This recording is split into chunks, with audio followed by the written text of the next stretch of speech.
Nathan, I rewatched Joker. I'm excited for the sequel, man. It's gonna be great. I wore my Joker socks, Have you read the reviews?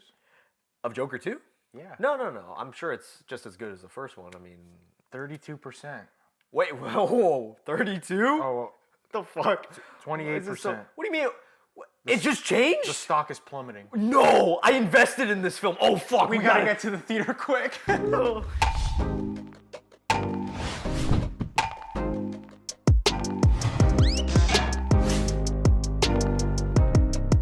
Welcome back to the Real Talk Podcast, episode 159.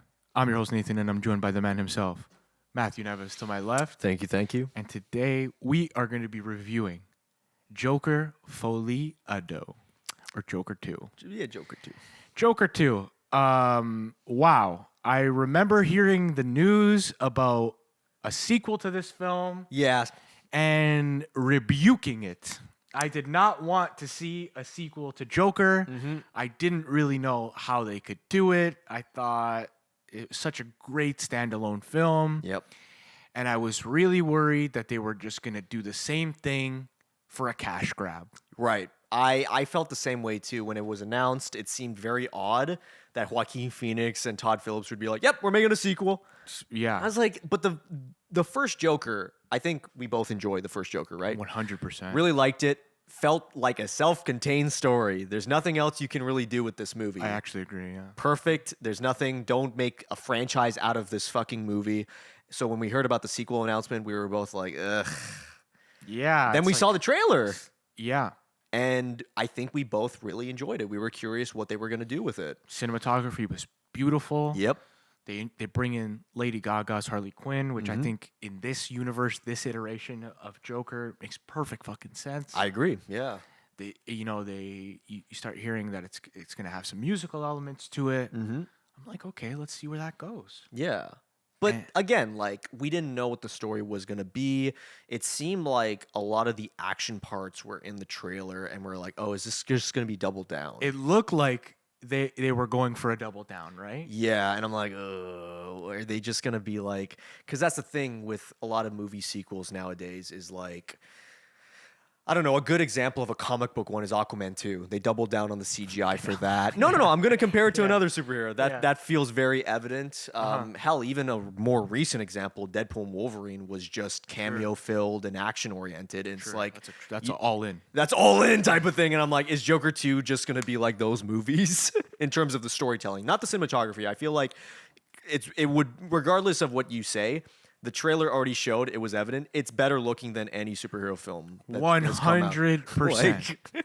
And if they did double down, and if Joker killed 20 people in this movie, Yeah. and I'm sure it would have been better received. I'm sure by the audience. At least audience score would have had a fucking 90%. Can we talk about the Rotten Tomatoes critic and audience score? I've never seen this before. This is unbelievable.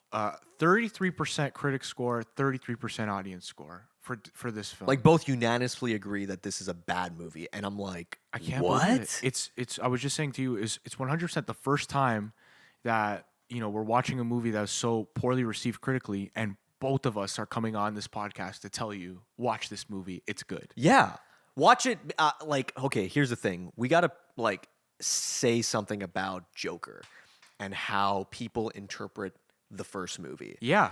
I love the first movie. I don't think it's this complex, super intellectual type of movie. Like you said, Nathan, it's a character study on a character who just so happens to be the Joker. That's all this movie is. It takes inspiration from movies like Taxi Driver and King of Comedy. Comedy, Obviously. And don't get me wrong, I feel like those movies are better than the first Joker. But that doesn't mean the first Joker is bad. I feel like it does its own thing that makes it stand on its own. I thought the ending was beautiful, grandiose. The music was amazing. Cinematography was great. Joaquin Phoenix was amazing. I don't understand people being like, it was a bad performance. It's like, it's a great performance because he made Joker different. Amazing. Joker different. Yeah. And it's like fucking refreshing, especially coming from the Jared Leto era of Joker. Right. It's like, wow, this is fucking fuck that method shit. It's just Joaquin Phoenix doing this performance and giving it his all emotionally. I agree. And I get like this, like I get why maybe the fanboys don't like this. They wanted to see Joker, the Joker that you know from the comic books, or the Dark Knight. You wanted to see Heath Ledger, Yeah. or like you wanted to see this guy who now, because we saw him, turn into this full Joker Right. at the end of the first one. Yeah. You wanted to see him be that guy for the rest of the film. Mm-hmm. But I don't think, like, I think those are just unrealistic expectations to have of this. I don't think Todd Phillips ever set it up to make you seem like that's where this arc was going. No, He always set this up. I think Joker 1 at its core is a character study about this man who is mentally ill. Yeah. And he doubles down on that in this movie. That this is a character study. And you thought the Joker at the end of the last one was so cool. Actually, he's this sick man, and this stuff has consequences. He's this sick man that shows how pathetic, depressing, and this is kind of like, you know what this movie is? The first movie is like that one kid that always did pranks at school and stuff. Yeah. And like, hey, look, I'm going to throw this rock at the teacher's car. Ooh. And then like the sequel to that would be the kid getting caught and the teacher being like, I can't afford this window. I can't afford this car anymore. I lost my job. And this kid is just like, what? I have to be in trouble? It's like, yeah. Right. You fucking dumbass. There's repercussions for this shit. And then the audience of that would be like, why didn't the kid throw another rock at this car? And it's like, what do you learn from that? Yeah, Like, what do you exactly. actually learn from that in terms of your morals and entertainment value? That's the disturbing part about seeing these ratings and seeing what people thought they were going to get for the sequel. Yeah, this movie had something to fucking say. Yeah. It really did. And yeah, it showed that these actions, have consequences, and showed it, I think, in a very beautiful and poetic way at times. Mm-hmm. This movie is like, the last quarter of Goodfellas, but in a whole movie. Yeah. The first Joker was the beginning where Henry Hill's making money and That's true. things are good. Mm-hmm. And this is like a whole movie of that last part of Goodfellas, the uncomfortable part to watch. It's interesting you say that because there are elements of that. There's like Goodfellas and also the movie One from the Heart Yeah. with Coppola, which is a musical. And that particular musical had so many vibrant colors and so many dream sequences. And I'm just like, oh, yeah, Joker 2 is going to do that. And it did. And it did Yeah. it in a way that I personally preferred over the first Joker with those dream sequences because they wanted to go more realistic for the first one. Yeah. As the reveal, which I get. But you have this thing with visual storytelling that you could do so much more. And I feel like the dialogue in Joker 2 is much less than the first one. And I love that. I agree. I love that because you're using the art of music to tell these emotions rather than just spell it out. Because that's a criticism that a lot of people had with the first Joker was it was too on the nose, which I get. But if Joker 2 does something different with the music, I kind of like that more. I did too. Let's talk about the opening of this film. I love it. The jail part, you're right in. It feels like, a direct continuation. It feels like a part 2. Yeah. And you're right into this life that he's living in jail. Immediately, Joaquin is already like putting on a crazy performance without saying a word. Like, Yeah. I think he's so good in that first Amazing. part. It's amazing how they incorporate the music of That's Life in that sequence because it's like, oh, that's life. It's like, oh, we're going to do the Joker dance. We're going to do. And then it just like turns into this very sad, dramatic moment. And then it cuts to Joaquin Phoenix in the jail cell by himself in the dark silhouette. He lights a cigarette. Oh, that shot. Boom! That shot was incredible. I almost stood up when that shot happened. That's when I knew, oh, this movie's going to look better than the first one. Yeah, I turned to my girlfriend. I was like, "Look at this shot! Like that is beautiful." Why can't more directors do this with like movies with this big of a budget? Right. You know, because this costs $200 million. Other movies in the same field, like Deadpool and Wolverine, cost $200 million. Aquaman 2 cost $200 million. Why the fuck do those films look so dirt cheap compared to this movie? Yeah. Why? Like the cinematography is like amazing. The music, the soundtrack, the Amazing. like I don't Amazing. understand. From Todd Phillips, who did 3 Hangover films. Like this man is a great director. And that's the thing too. I will make fun of Todd Phillips's filmography too. He directed Road Trip with Tom Sure, Green. yeah. All right, he directed War Dogs with Jonah Hill and Miles Right, Teller. I kind of fuck with that movie, which I like as well. So I'm like, man, this guy when he's cooking, like I'm sorry. When he's cooking, he's cooking. Like- And I think Joker is a totally different dish too. Oh, And he absolutely. still cooked that motherfucker up. Yeah, and he had an interview about the movie before it premiered or whatever, where he's just like, all right, after this, I'm done with DC. I'm done with Sure, superhero. that's I'm like, the headline now. Everyone's like, "Oh, it's getting bad reviews, so he's done." Like as if people bullied him. read the date of the article, guys. He said that before the movie premiered, dumbasses. Yeah. Like, he was done before this like reception or whatever. That's what I don't understand. And we've seen him make sequels just for the sake of it. Hangover Part 2 and 3. All right, those are rehashes. So I understand. Look, I would have made fun of this film too if it was the exact same movie as the first Yeah. one, and we'd be like, "Oh, it's like Hangover 2 Joker edition," but it's not. It's not. And he probably could have just redid it or wrote a simple film with more action and Joker causing havoc. Mm-hmm. He could have did that, collected the check, wouldn't have had to take a chance with this and get this critical backlash or whatever.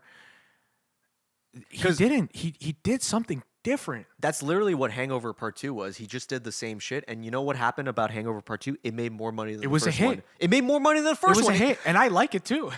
Well, I haven't seen them in a while, It's but a that's rehash of the first, but yeah. yeah. But that's what I mean. Like, it's not like Todd Phillips hasn't done this before, Yeah, but for it sure. feels like he's learned from that and realizes, like, I'm at that age now where he's like, fuck it, let me try something different. Yeah. That animated sequence at the beginning, it's just like, oh, I can't wait for all the fucking insecure fanboys to be like, what the fuck, why isn't this serious? There's a cartoon. I'm like, yeah, man, have fun with it. Like, Have fun with it. And I just love how, like, the whole thing, the last thing I was expecting out of this film was a court drama. yeah. It's the last I thing thought it was part of it, not the whole fucking thing. It kind of is the whole thing. Like, he's almost never free, right? He's in prison or Yeah. he's in court. And he's almost never Joker in reality. Yeah. I like that. I kind of like the fact that, because at first the whole court thing, I'm like, oh my God, is it all just going to be at the court? And in my head, I'm like, man, that's so boring. Are they just going to do everything over and over again? But every single time they come back to it, I'm just like, but do it in a cool I'm kind of way. invested. I agree with you. Look, do I think the way the court drama plays out is the best court drama I've ever seen? No. No, Oppenheimer, like, Yeah, of course. And I think like some of the writing in that court, like, just doesn't really operate the way you think a court would, or yeah, I agree. the way they're just kind of talking about the beginning of the film. Like, what I think is great is like the chances they take with it, like the scene where, he represents himself. Yeah. And he comes in full makeup, and the judge is like, well, I guess technically you could fucking do it. I guess. Sure. Why not? I don't care at this point. And then he does this ridiculous Southern accent. foghorn leghorn Foghorn Leghorn. accent that he breaks out of a few times. I think that scene was so incredibly memorable. Worked so well for me. I thought it was brilliant. And then we get the scene with Puddles, Yeah. the clown. The little guy, yeah. Yeah. From the first one, which Exactly. I remember that scene. I really loved it. Very memorable scene. And that actor, holy fuck, he's my favorite part. damn. He's so good in this. I gotta figure out his name here. Yeah. He had a small role in this, and it's basically him recapping the first one. A lot of the actors from the first movie that are in the sequel are essentially just recapping their experiences, exactly. which a lot of people are going to be like, oh, you know what it reminded me of slightly with that whole sequence? Did you ever watch Airplane the sequel? I never saw the sequel to Airplane. Airplane the sequel, all the actors from the first movie, a good majority of them, are just recapping what they did in the first movie. Really? So like you have all these people like the flight attendant and stuff like that. It's like, Mrs. So-and-so, did Stryker do this in the first movie? She's like, yeah.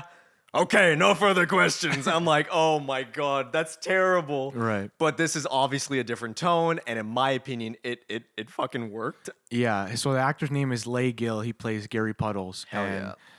by far the most emotional scene in the film. Yeah. I mean, it goes from ridiculous, he's doing the foghorn leghorn, and you're laughing, and then immediately you're like hit with this emotion, like you were the only one that never laughed at me.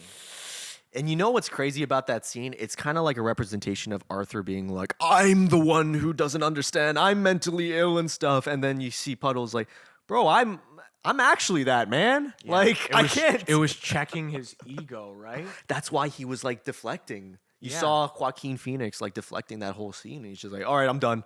I'm done. Because he's like realizing the reality. And then of after everything. that, he never has the confidence of Joker again.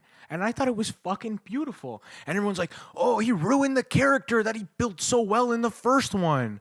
Hey, this is a man with mental illness. Yeah. You didn't get what he did with the first one if you were expecting like anything different. If you were expecting this guy to be this like put together smart criminal mastermind Joker by now. Yeah, he's not. He was never going to be that. I'm so glad they It didn't was do never that. You want that? Go watch fucking Dark Knight. Yeah. This was never that Joker.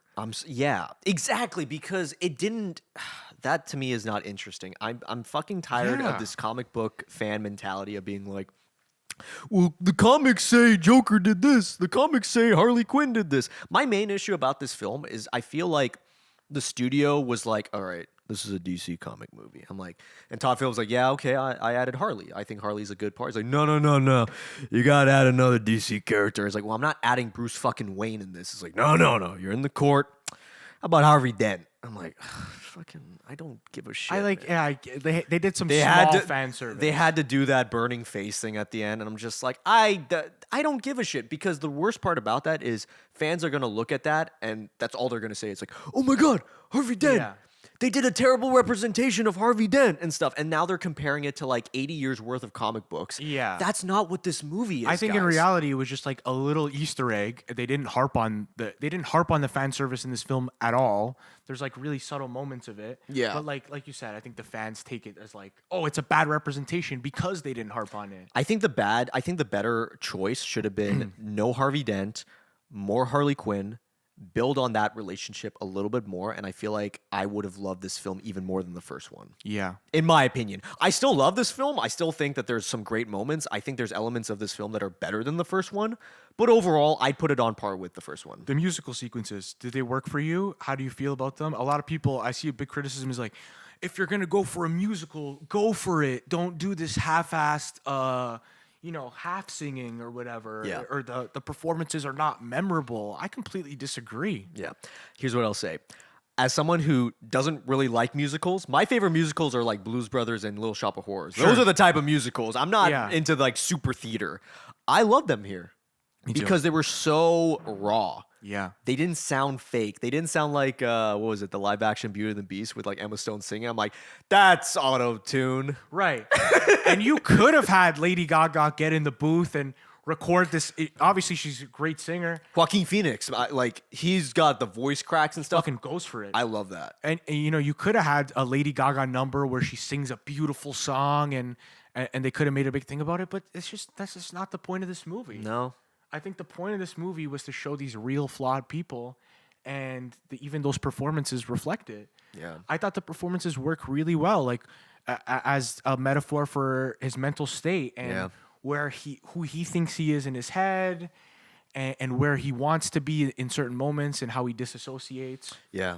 I thought it was brilliant, and I think they said it. People are saying, "Oh, like the musical element came out of nowhere or whatever." It's like, no, they set up that this man is, obsessed with entertainment and wanting to be seen in the first one. The first one, his obsession is Murray Franklin. Yeah. So he's obsessed with stand-up comedy Yeah. because he wants to be on the Murray Franklin show. Guess what? Now his obsession is Lady Gaga. It's Harley Quinn. And she sings. He meets her in a singing class. So now his obsession is singing.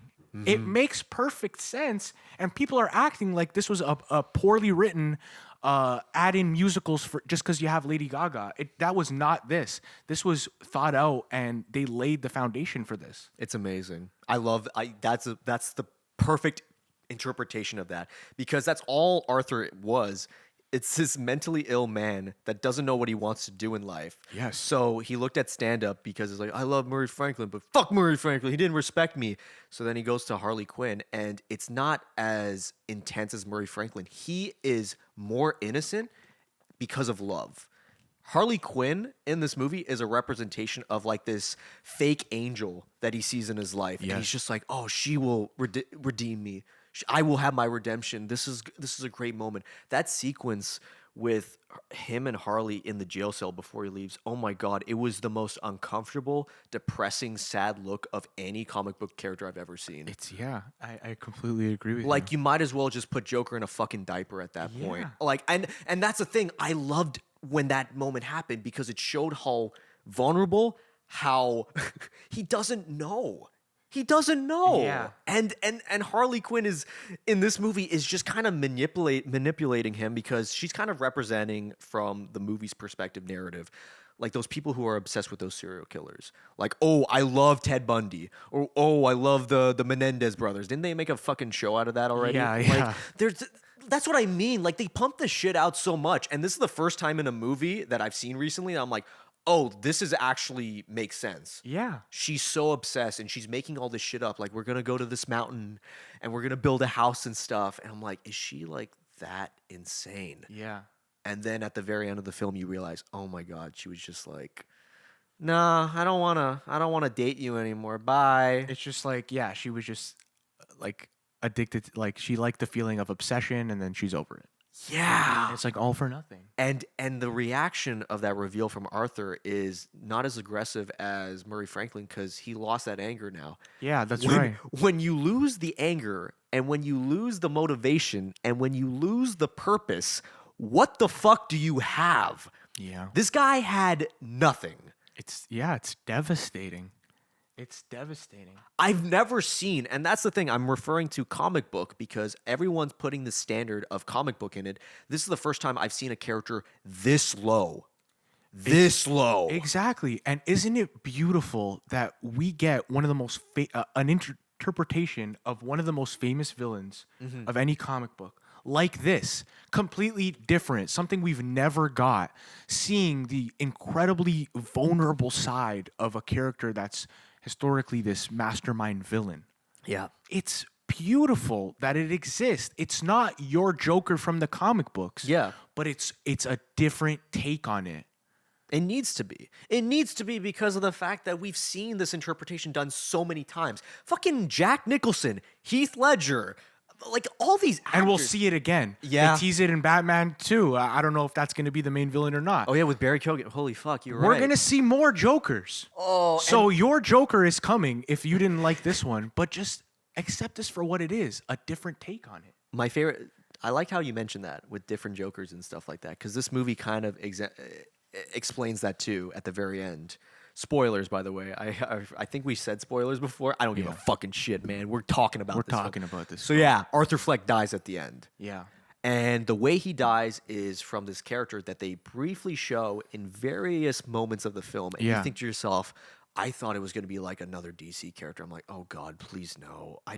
Don't make it Scarecrow. Don't make it these. Right. Because I fucking hate that. It wasn't. It was just another crazy person that kills Arthur and pretends to be the Joker. Yeah. And I thought to myself, isn't that what the film industry is really? Like, we're just getting another actor to play Batman. We're getting another actor to play Joker. It's like a narcissistic view of that, where it's just like, okay, fuck off, Joaquin. We got another one coming in, the Barry Keoghan guy. Right. Let's run him up. Right. I can totally see Todd Phillips watching the Batman 2 and being like, oh, if Joker's in that. Yep. It's basically like this. Yeah. Just kill another one. And also, I just like that as a way to like show like, you know, the flame that this Arthur Fleck character lit is like, it's out of control now. Like, we actually and he's see scared. We actually see him. Yeah, he's scared. Yeah. We actually see him completely, like regress, and we see for the first time him, express some remorse. Yeah. Right. And hey, it's too late. It got out of hand, and it's even more devastating. You know, he was that spark that started this flame. Yeah. And they talk about how like all these bombings are going to be happening, and these Jokers are out. And I think it was a cool message. Is like there'll always be like another Joker. Exactly. I love that. I love the fact that Arthur still has somewhat of an arc in this movie, because a lot of people criticize that too. It's like, oh, he didn't change from the first movie. It's like, Arthur Fleck in this movie is so different than in the first one. Yeah. And I love that. I don't understand people saying that, oh, it's just the same thing. He's just Joker again. It's like, no. Are you crazy? No. There's no way. No. It's so far from the same thing. Did you watch the same movie? There's so many elements in this that I think are far more depressing, far more dark, and I think work. It's a risk. One of the scenes that to me was a fucking risk was the security guards taking Arthur in that bathroom, washroom, shower. I'm like, oh my god. Oh my god. They're gonna and that's the thing too, is like you're taking this risk of this subject matter, but I feel like it does it respectfully enough, considering it's the Joker. Yeah. Considering it's this popular character, and Todd Phillips is not shying away from it. I like when filmmakers do that. I like when filmmakers take a chance of this shit because, like, you know, we're in this day and age where everything gets announced as like a sequel, as a franchise. And it's like kind of refreshing that this movie wasn't trying to do that. No. It was just trying to comment beyond what people looked at in the first Joker. Hell, they comment on the TV movie Joker. Uh-huh. Just apply that to like, hey, did you see the first Joker? He's like, did you like it? And she was like, yeah, I saw it like 20 times. Like, did you really? She's like, okay, maybe like 5 and stuff. I'm thinking like, isn't that just most people's views? And it's just like, oh, this movie sucks. Yeah. This movie's terrible. This movie's amazing. It's the greatest thing of all time. Todd Phillips is looking at both of those people and being like, shut up. Yeah, shut up and Shut watch up. the movie. Let's give the people what they want. Okay, sure. I love that line Harley gives because that's kind of like the fans' reaction. Like, I want to see Harley Quinn and Joker drive a fucking Ferrari and listen to Purple Lamborghini and Suicide Squad. It's like, what the fuck are you like? Yeah. Look, we've been lucky to see a few iterations of Joker. I'm really glad we got this one. But if you go into it, expect like with this, Joker can only be this. Yeah, no. It's like, why? Why? I don't understand that too. It's limiting the creativity of a character like this. People say that about Batman as well. Batman and Superman. They're like, if Superman isn't like the Christopher Reeve one, then I'm not going to watch it. I'm like, well, then what are we doing? Then don't watch it, period. You have to make it somewhat different because these characters are fucking old. They've been around for almost 100 years. You got to do something different. James Gunn's got to do something different with this character. Fucking Matt Reeves. Matt Reeves wasn't making Batman and thinking to himself, well, I got to make it look like Christopher Nolan. I got to do Christopher Nolan again. It's like, no, he wasn't, and he shouldn't. That's what these directors need to learn, is that you can't be making the same fucking shit over and over again, or else you're just giving the fans nothing. You're giving them nothing, and hey, you get a good rating on Rotten Tomatoes. You get $1 billion. Yeah. Todd Phillips is like, no, I want to try something different. I want to say something with this. Yeah. And I think he does. I think he says, you know, he really has a message in this film.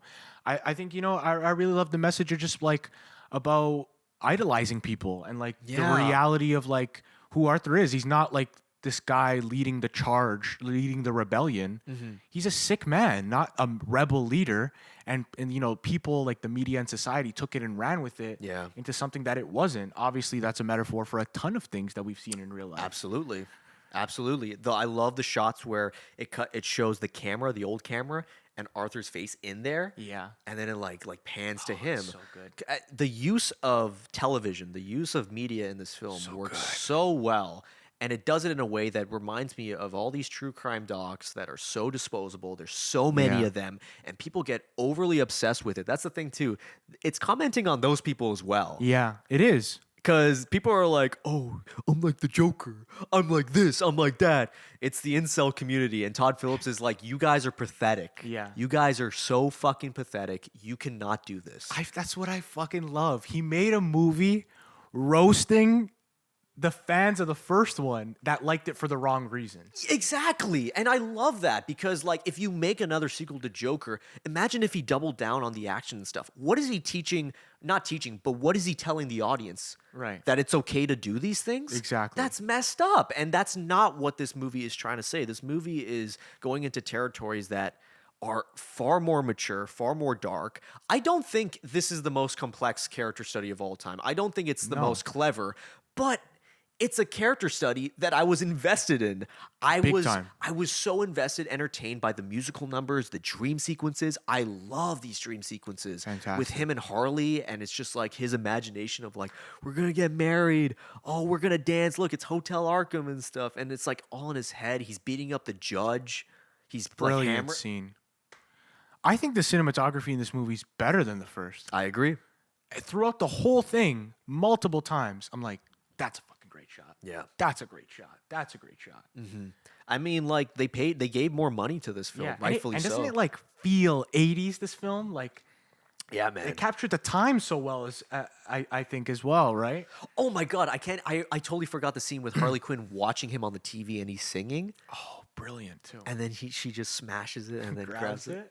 Brilliant scene, too. You know what's funny about that is that scene, it was snowing, and then it cuts to the next scene that wasn't snowing. I don't care. These are the cinema sins that I don't give a shit about. What I wish for, though, I don't know if you noticed this, but it feels like they cut a lot of Harley scenes out. I think so, too. I would have wanted those scenes back in. I think so, too. And judging from the trailer, I think people were kind of disappointed about that. Yeah. That there was a little bit less Gaga than we thought, or less Harley Quinn than we thought. But also, I thought when she was on screen, it was really good. Amazing. She gives a great performance. I got to say, I've never seen Lady Gaga be bad in anything yet so far. No, same. I mean, she was good in Stars Born. House of Gucci. She was good in House of Gucci. Like, I've seen her be good in everything I've seen her in. Yeah. And I think this might be her best. She gives a great performance here. I would want to have seen more. Yeah. But I get it. It's an Arthur Fleck character study.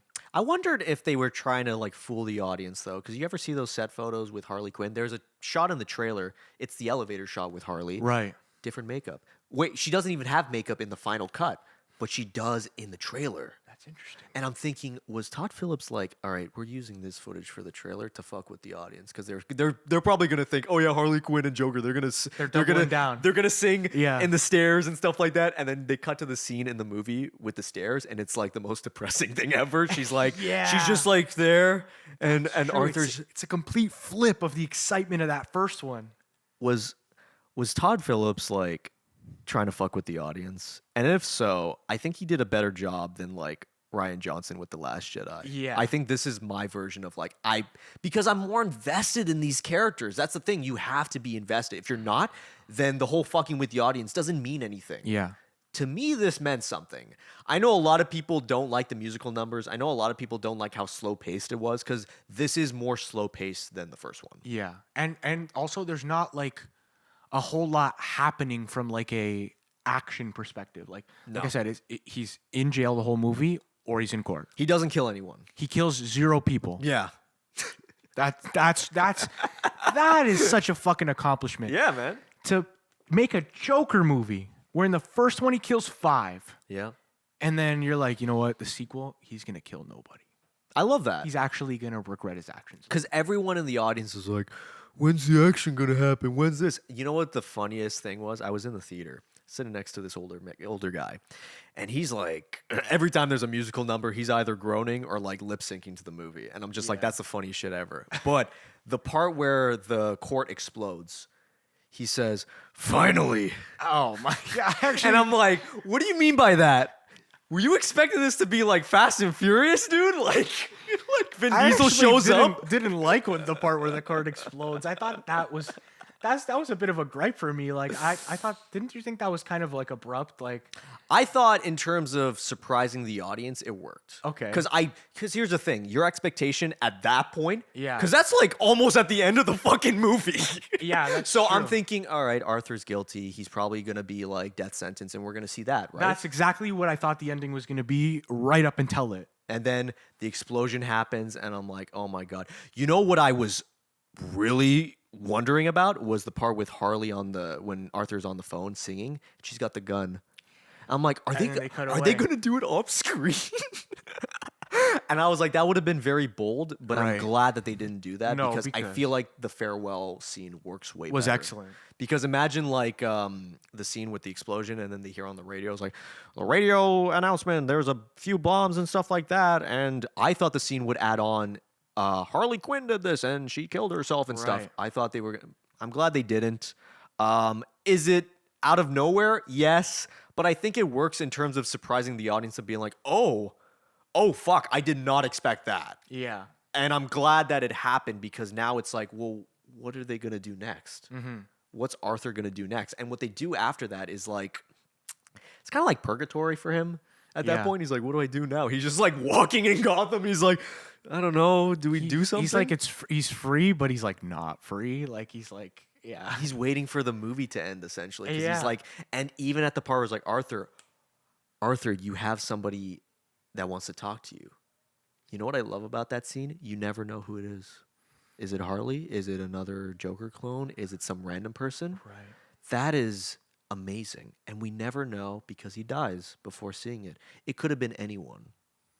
It could have been anyone in that court from the first movie saying like, you know what, Arthur, like, I'm going to say this to you, negative or positive. And it's like, he never got that last phone call. Isn't that fucking amazing? Guys, this movie's so good. Like, The more we talk about it, the more I love it. this is what I mean. Right? Sometimes it's a swing, sometimes it's a miss. You weren't a fan of Megalopolis. That's completely understandable. I understand people not being a fan of Joker 2 as much as the first one. Yeah. But this much hate? I've heard people walk out of this movie. That's insane. You walked out of this movie, but you didn't walk out of Black fucking Adam? Like you were telling me, this is the lowest rated DC movie? Audience score-wise. 33%. 33%. Come on. This is a well-made film. Maybe it's not the Joker you wanted, but like, you know, be open to something different. I'm going to do a social experiment right now. What do you think the rating of Aquaman 2 is? If Joker 2 is 33%, what do you think the rating of Aquaman 2 I mean, is? it should be way lower, but it's probably in like the 50s or something, no? It is the same rating Same rating? as Oh, Aquaman, 33%. Okay, 33%. Wow. But isn't that insane? That's insane. Like, and here's the thing. I like that shitty movie. I do. I like that schlock. But no way in my fucking life would I compare it to this. On a performance standpoint, filmmaking standpoint. Film, everything. Everything. Narrative, themes. It had something to say, and I love it for that. This is a better sequel than movies like, in my opinion, it's a better sequel than Beetlejuice 2. It's a better sequel than Deadpool and Wolverine. It's a better sequel than... Because those films feel... too nostalgia. There's too much nostalgia in this film, and Joker 2 doesn't rely on that nostalgia all that much. It does its own thing, and to be honest, like I could see myself just watching this one. I don't need it to be a duology. You could make it a duology if you wanted it to, but it's not like reliant on it. I actually agree. Joker 2. Guys, go see this movie, but please go see this movie with an open mind. Yeah. I understand the version of Joker that you like in your head and you like from the comics and whatever, maybe you grew up watching animated series or whatever. Yeah. But that's not this. Just be open to what this is. Right? It's different. It's different. And it's different for us that we enjoyed it a lot and we took a lot out of this film. I mean, we just talked about all that it was, and I feel like it bumps it up. I feel like it just fucking works, man. Yeah, I also think it's gonna age really well. I really do. I agree. I fucking agree. It's one of those sequels that has enough meta commentary in it that I feel like it would be compared to movies in that category. Yeah. It's not a typical sequel. It's something completely different that I really enjoyed. I think this is going to be one of my favorite movies of the year. Same. I can't believe how far off we are from the audience and review score. I'm going to give Joker Folie, though, I'm giving it 8 out of 10. Same here, 4 man. stars. 8 out of 10. I don't know. This week 4 for me, stars. man. This and last week, I'm giving 4 out of 5 stars. 8 out of 10. Like dude. This made me love movies, man. Yeah, it's been a great week between Megalopolis and Joker. Fuck yeah. We're talking about movies again, and yeah, I love it. Cinema's fucking back, baby. It's so back. It's back. It's better than ever for us, man. But yeah, I think we both recommended this film. Yeah, great time. Let us know in the comments why we're wrong, why you hated it. I really don't get it at all. Maybe you don't subscribe to the musical thing, whatever. But let us know in the comments why this didn't work for you or why it did. Don't forget to leave a like, subscribe to your boys. It means the world to us. And we'll catch you in the next one. Take care. Brush your hair. Peace.